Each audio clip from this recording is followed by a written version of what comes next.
Of this game because it was kind of beautiful and also crushing Riley, so it's nice to show it. I've been playing a bit of MK bait again, just a few games today, and then this was quite nice, some good outplays. So the princess predict, oof, that was quite beautiful. And then he popped a mighty man ability, so it's fine.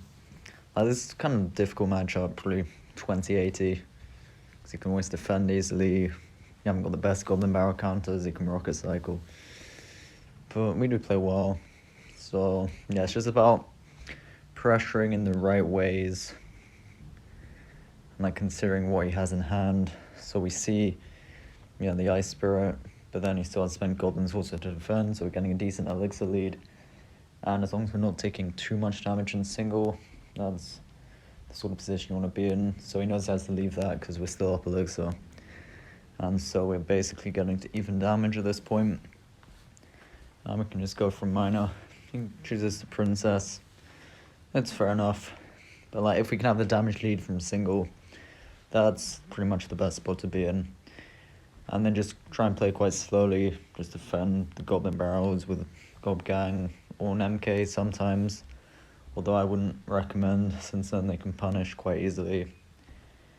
And when he's got no log, just go for a Scobo. He's always going to have the cannon, or maybe Ice Spirit or Mighty Miner Bomb.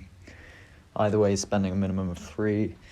And then you're just keeping in that sort of equilibrium point where he's always spending the same amount to defend.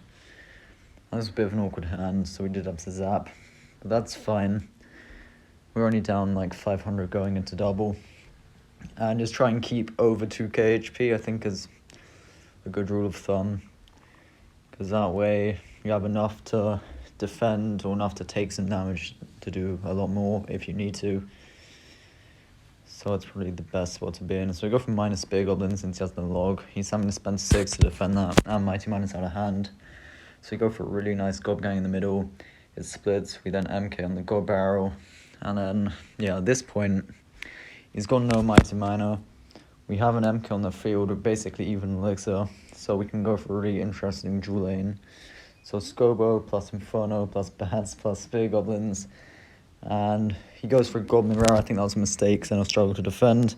He uses his log on the left, so we get a really good zap in to get the MK on tower. He has no log. He just gets it back, but by that time we've got Spear Goblins plus Miner on tower. We get the Scobo actually, and really nice win. Some good outplays, just always focusing when he has the log in hand, and crushing Riley as always. It's almost